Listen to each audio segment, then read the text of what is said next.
to identify patterns in your life that we just keep repeating over and over and over again. And without that big picture of looking back, it's hard to really see that. And one of the other things we do in the retreat is we have this an encounter with God's creation in a different way that men have experienced in the past.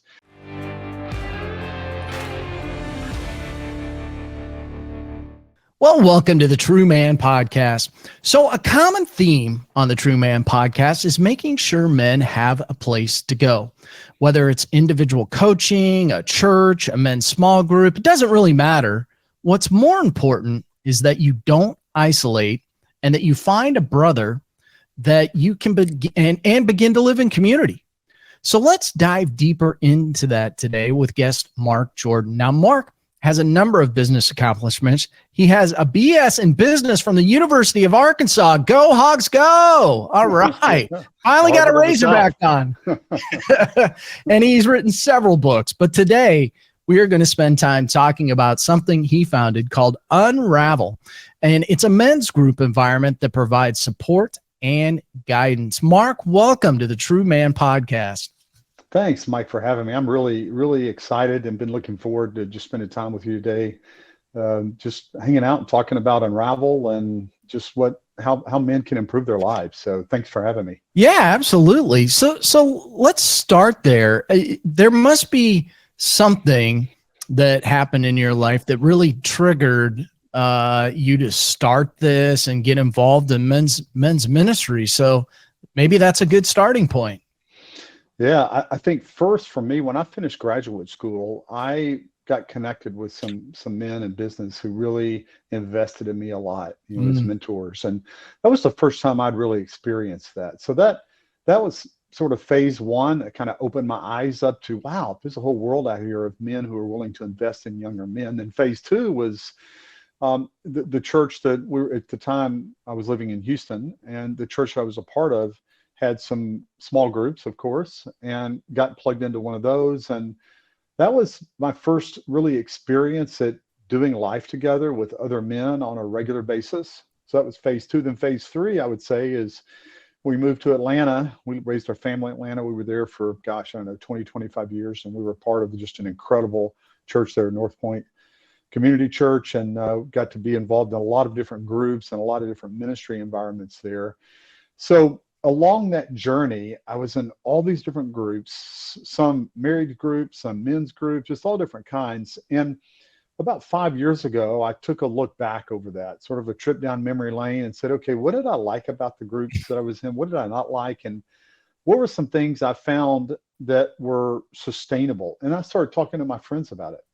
And I found what at least for me and my friends were some key ingredients. One is being a part of a group where men really felt like they accomplished something, right? And then the second part was a group where not only do you feel like you're accomplishing something, but it's also where you are in a group where there's authenticity. Yeah. So those two ingredients. And I started thinking, okay, I did BSF for years, which is a wonderful environment for groups. It's very intellectually oriented, or at least that's my experience, very intellectually oriented. And it really wasn't a place for men to have experienced a lot of authenticity. Then I'd be in men's groups that were not very intellectually oriented, but it was fun connecting. And I found those weren't sustainable because after a short period of time, people get kind of tired of just hanging out. So Unravel is kind of an intersection of those two things to create a space that men feel like they're accomplishing something, they're moving the ball down the field, and they're doing life in an authentic way with other men.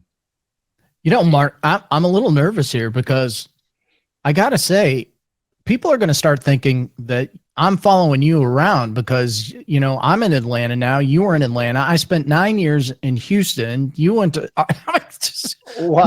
We got some really weird coincidences. Boy, yeah, I'll say, and particularly the Arkansas one, man. I'm thrilled that I have a fellow Arkansan to Well, it hasn't happened too often on the show. I think, as I told you, I always love when I get to say, well, we're making True Man history today. So today we get to make True Man history. First Razorback on. So, all right, I'm honored. I actually love this as somebody who's been a part of men's small group. I think that having a blend is important. You've got to give the men something to go for, something to focus on. And if you don't have that, things get a little loose, and then people start making stuff up. And so I do think it is important to have a game plan. Maybe you can talk a little bit about that. How have you found success, and how did you come up with this idea of blending these together? Yeah, I think I'm always reticent to say I came up with an idea, because I feel like, my whole life, all I've done is really borrowed and changed and tweaked other ideas that I've been involved in the past and groups. So I'll say this. I had some incredible spiritual mentors in my life. Kimbo was one, who lives in Atlanta. I certainly gleaned a lot from him on a lot of the elements that we incorporate on Unravel. And of course, I mentioned North Point Community Church, Yeah. in a lot of different ministry environments there. I learned a lot about ministry and how to do ministry well, and how to make excellence a part of the ministry well. So I would say it's more taking little bits and pieces of lots of things I've been a part of over the years that I liked, and that I found that men, particularly the men that I was connected with, were really motivated to be a part of. So about 5 years ago or so, I did a test group with it. One of my young friends had been encouraging me to do that, and said, "Hey, let's do this. Let's take some of the things he and I had been doing one-on-one, and turn it into a group." And so we did sort of an alpha test that went really well, and then we did a beta test, the following year with more groups, and now over 100 men have been through Unravel. And then a year ago, this past March, so I guess March of 2022, we decided, let's scale this thing and take it internationally. So we created a 501c3 for Unravel groups, and created some staff and created some systems, and now we're working on scaling it and taking it around the world. So we're excited now. We have groups all over the country. They're launching, and continue to, of course, do everything we can to make it better. Well, you mentioned Ken Boa. We'll put his information in the show notes. Guys, if you're listening to this, go check out Ken Boa's website, some of his material, and I can't reach for it right now, but I every day look at his handbook to leadership, and it is absolutely fantastic. I've given that as a gift. I can't recommend it enough. Ken Boa is absolutely fantastic. So we'll put him in the show notes. But Mark, talk about what you're seeing with men as they come through and Unravel. We have lived, at least in my lifetime, the last couple of years have they've been bonkers. And I see a lot of men, we're living in this chaos. They're dazed, they're confused, they're searching for answers. What are you seeing? It's funny, because last night we just had our national leadership team meeting. We've got 4 men on that leadership team who are just incredibly dedicated, committed volunteers, who are just devoting a lot of time to helping us scale Unravel. And in that, I took some time, and prior to the meeting, I looked back at all of the answers. So men that join Unravel, they complete a questionnaire, a very brief questionnaire. And one of the questions is, broadly speaking, what is it that you're after? What are you looking for? What is it in your life that you feel stuck? Because every man feels stuck in some way, in some part. No one's perfect, of course. And I took all that information, all the answers to that, and then had them just crystallize into a few statements about what that was. And we kind of talked about that last night. And some of the common themes, or let me just say this, if you take all that and crystallize it in one theme, it's men want to be a better version of themselves. Yeah. I mean, everything comes down to that, a better version of themselves. They know, either very clearly or sometimes just deep down, and they can't put words around it well yet. They know that there's so much room for improvement. And of course, that presents itself in many ways. Sometimes a better father, better husband, better friend, just a better man, vocational challenges, and all of that. But it really lumps. When you zoom way out, that's the phrase that keeps coming up is they want to be a better version of themselves. And they know there's so much more to that. Yeah, that whole idea of having more. It's and I think that speaks to the importance of groups like this. You know, we kind of all go through these periods where like, I want more. More of what? I don't even know what more is, just feels like I need some of it, you know? And so I think that when you get involved in and you get around other men, I think that's the secret sauce right there. You can throw whatever you want at them and hopefully it's good. And I'm sure yours is, but getting around other guys and learning from other guys, that's the secret sauce right there. It is, Mike. And you know, that part about being around other guys, I struggled for years going, why are there so many groups I'm in, or myself and other men, when they're being really transparent, are they not really like satisfied and excited? So what I learned is it's not enough to just be around the other guys. That's the part that sustains it, but they've got to be moving towards something, making progress Yeah. in that environment. You know, I'd be in men's group for an accountability group, and they oftentimes just evolve into hangout sessions. And Unravel is something where that's not an option for it to be in hangout sessions. So you're right. If you try to do these things that we do in Unravel, or that anyone does, the average person reads less than one book a year. That's because it's hard by yourself to just to have the discipline to do what you need to do. So groups are the key to sustaining and experiencing growth. Yeah. And I use this word a lot, intentional. You know, if you hang out, and I've used this story so much, you know, if I never get to the golf course enough for sure, but if I go play golf, my wife's going to ask, so what'd you guys talk about? Like, well, why I shanked the ball on number 3 or something, you know, something like that. And, you know, a small group will not get by with that kind of discussion. You have to be intentional about going deep. And so, you know, the value of being in these men's groups is having that intentional discussion. And I'm sure you found the same thing. So I'm going to ask, what I have found is that when we have those intentional discussions, we actually go deep. That's where men really come alive, because they want to talk about these things, but nobody has ever engaged them in that kind of conversation. Right. That's so, you're so right. They want to, they know they need to. Sometimes they can't put words around it, but they know that that's something they want to do. Our sort of framing verses for Unravel is Isaiah 6:1-8. And we think about that in terms of this experience where first there has to be this disintegration that occurs.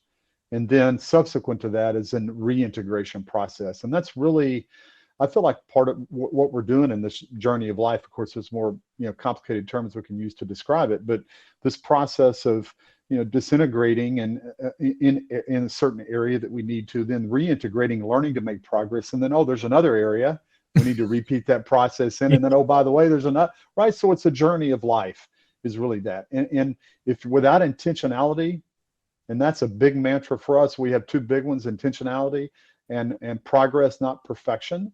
Because it's one of the dangers when you get in a group like this, Mike, is that men start to feel, it's tempting to feel a little bit of shame, because suddenly the difference between where you are and where you could be and where God's calling you to be is so big.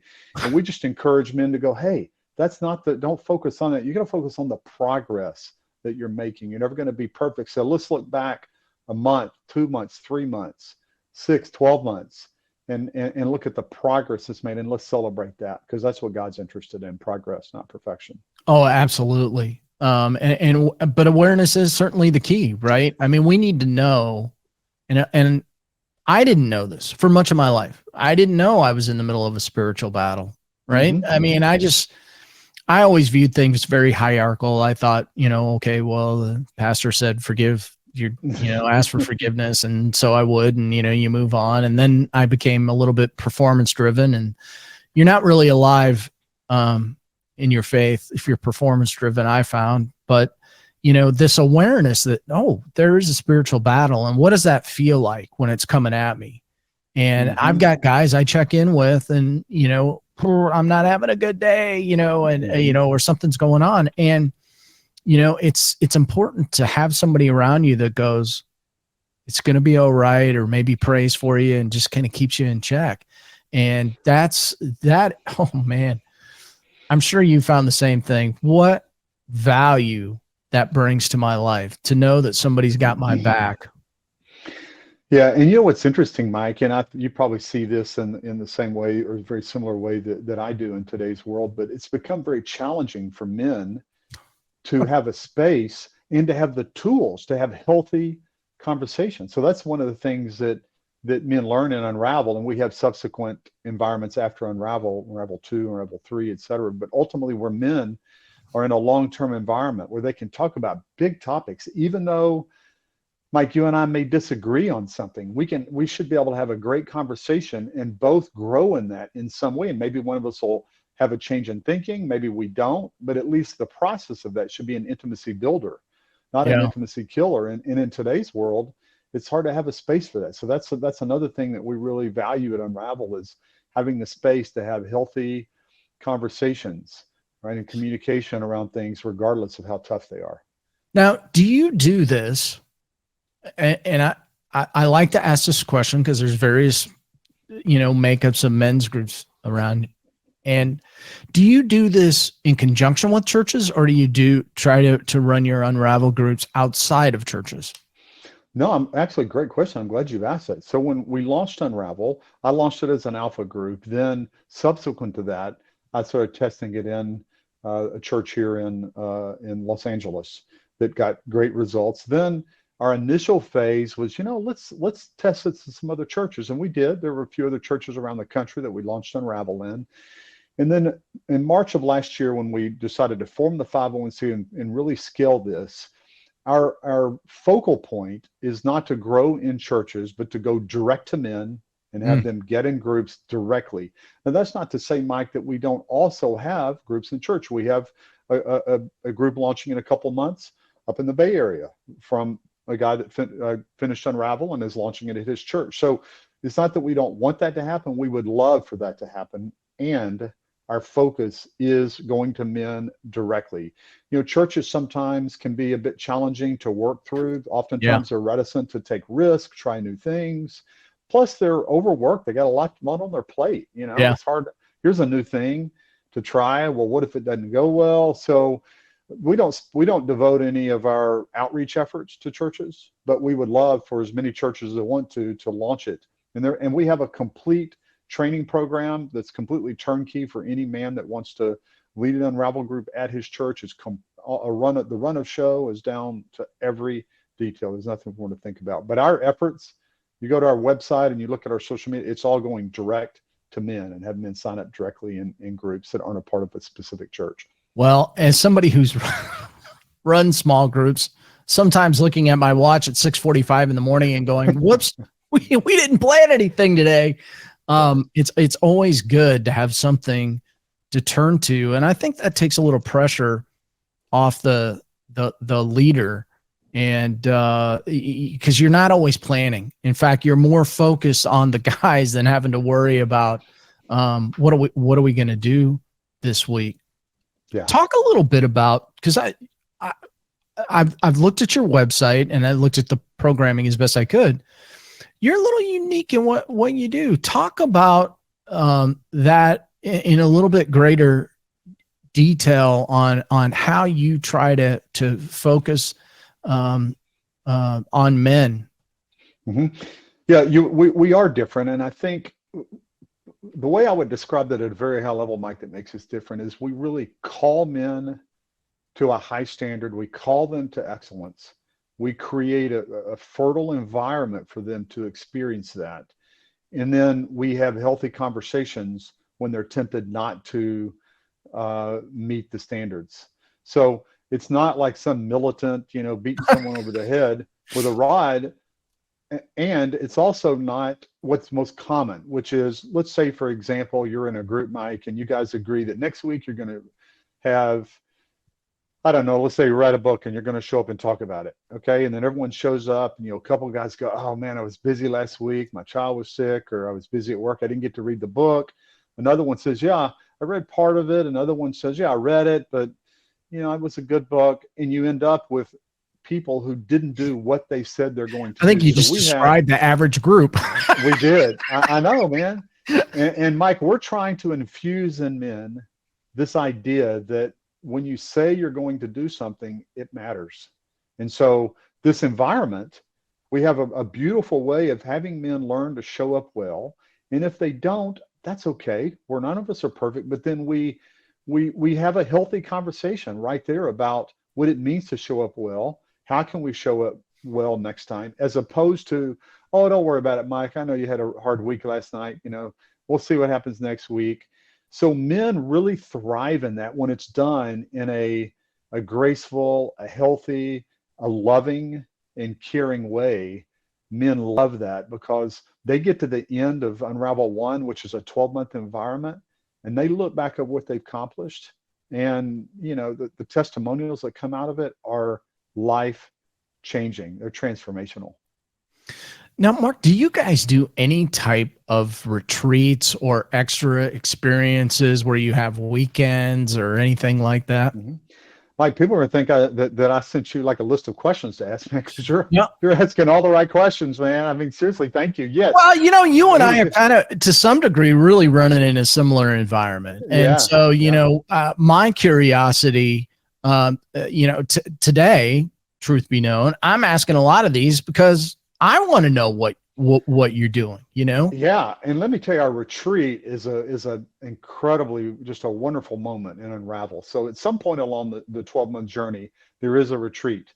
It's a 2-day, 1-night retreat.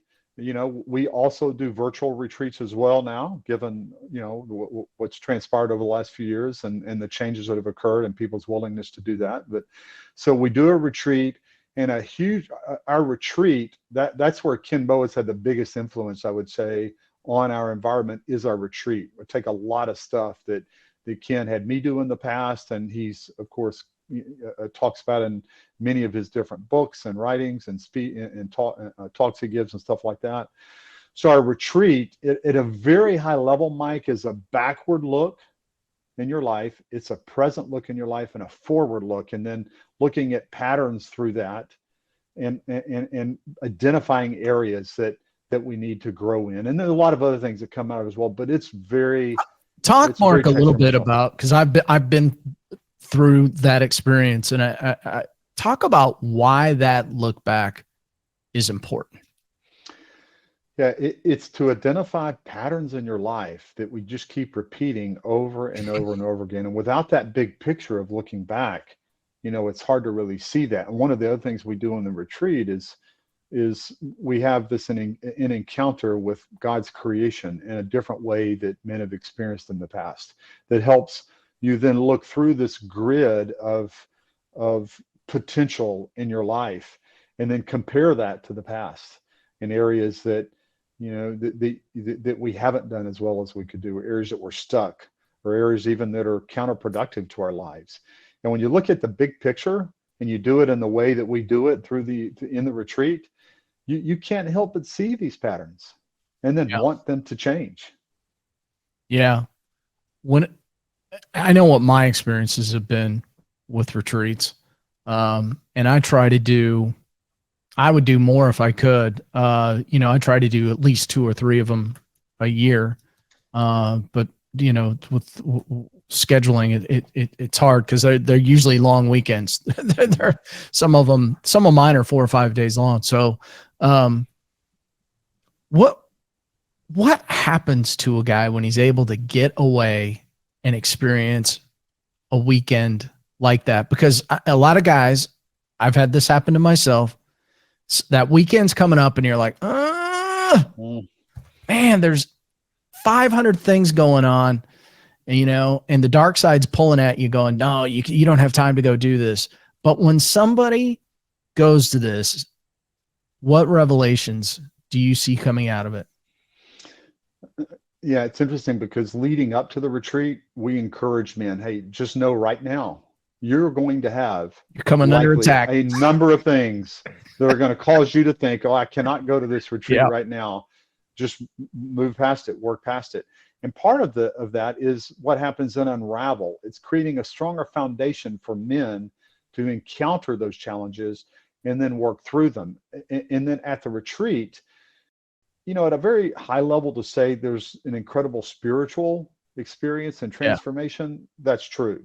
Sometimes I feel like, or I wonder sometimes when I say that, if men like think that means it's not practical. So I always like to add to that. It's this intersection of this spiritual experience and transformation that occurs intersecting with practical next steps in your life to be a better version of yourself, to be a better version of what God's called you to be. It's those two things intersecting really, which is not to say the spiritual part in and of itself is not practical. It is, but just to sort of add that clarity to it, it's those two things happening together that lead men out of it and go, wow, we have men that do them, more than once, that come back for future retreats as well. That's how productive they are.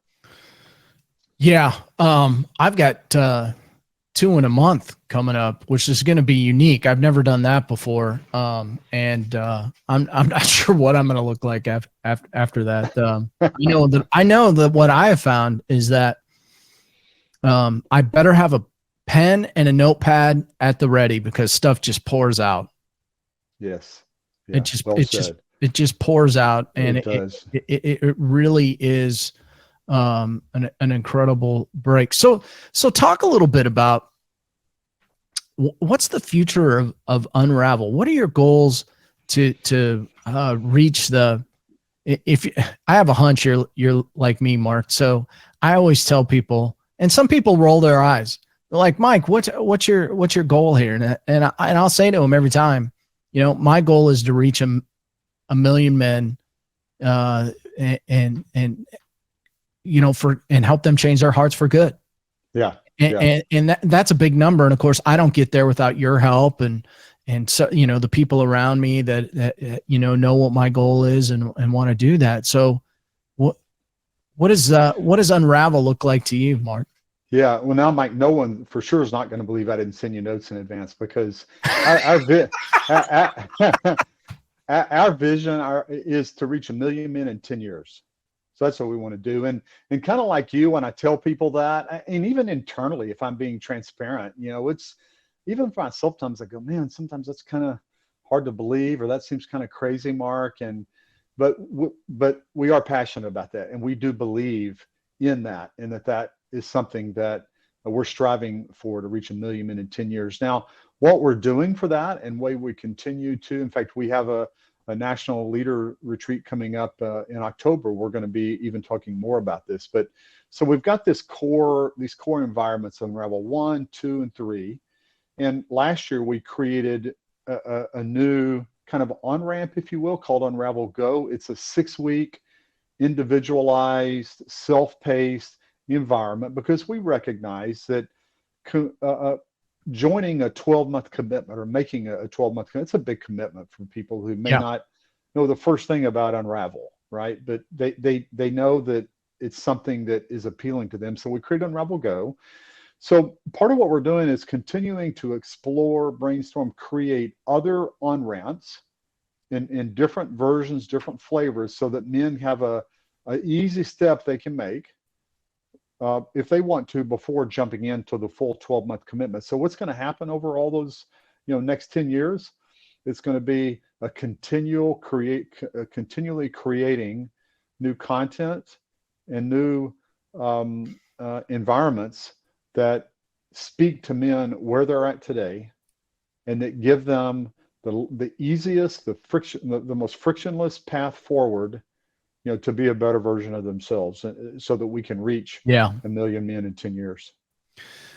Yeah, it's a lofty goal, but it's a good one. And that gets into culturally, I think, where we're at today. I don't like it. I don't like what I see going on. And I see a lot of men questioning their own lives. It's almost as if they have doubts because they see what's going on culturally. And even recently, I did a podcast with a woman who works with corporations on behaviors, and we talked about, well, how should men behave in the workplace? Now, initially when I met her, I thought, oh gosh, this is such a great topic, and then my second thought was, this is ridiculous. You mean we have to have a conversation about this? And yeah, we did have a conversation about it. And it was a really good conversation about how we really need to communicate in the workplace more than anything. But, you know, why is, I mean, without going down a political rabbit hole, right, which we could get trapped in, why is now the time for men to rally together and learn more about themselves and be in community and be in faith? Why do you see it now more than ever as a high level of importance? Yeah, well, certainly on the one hand, there are so many challenges that we're faced and so many different aspects of our society and in the world today, for sure. On the flip side, there's a huge opportunity because every one of Yeah. those challenges Yeah. is an opportunity for dialogue. And the reality is most men are simply not equipped to have healthy, influential, life-changing dialogue with people that they encounter, even people that they have, close relationships with. Yeah. And so now, as much as ever, the space that Unravel creates to learn that and to practice that is critically important. You know, you said something there, and I want to circle back to that because I do think this is important. So, audience, when Mark says men are not equipped, there's no shame in that. Most of us didn't sit down and have a conversation with our father or our grandfather or another man and go, how should I react in this situation? And so that's the important part of this, is that there isn't one book, or, well, the Bible probably, but there isn't necessarily one book or one training class that somebody's going to take and boom, this is it, right? I think for the most part, it's us equipping each other. And that, so like, what I'm sure you feel the same way when you talk about a big number and I talk about a big number. When we're working together and coming together, I know a lot of men's groups, Mark, and I sometimes feel like we're kind of fumbling all over each other when we should be working together. And I've seen that happen a lot in the nonprofit arena, especially in smaller cities where you have 6 nonprofits doing the same thing. That makes no sense. You know, it makes no sense. Well said. Well said. You know, it strains resources. And I just happen to come about this, what I do, True Man Life Coaching, the True Man Podcast, as a result of my faith and business journey kind of colliding and realizing that, wow, I didn't have anybody there to give me those shortcuts. Now I do. And I want to pass this on to other men.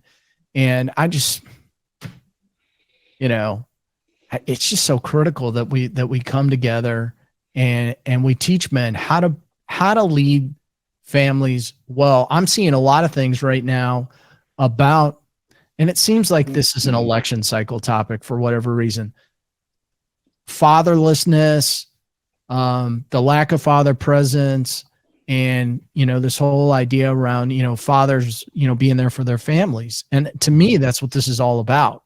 Mm-hmm.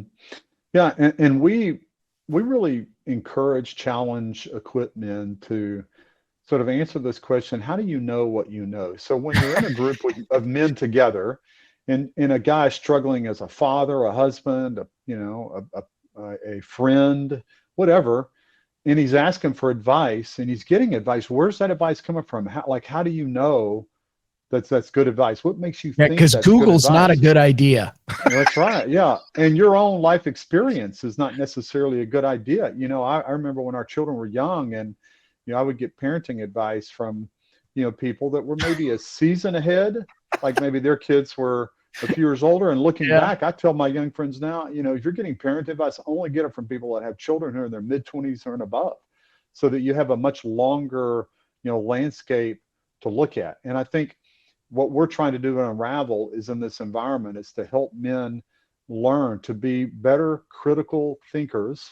Yeah. And then also better critical communicators.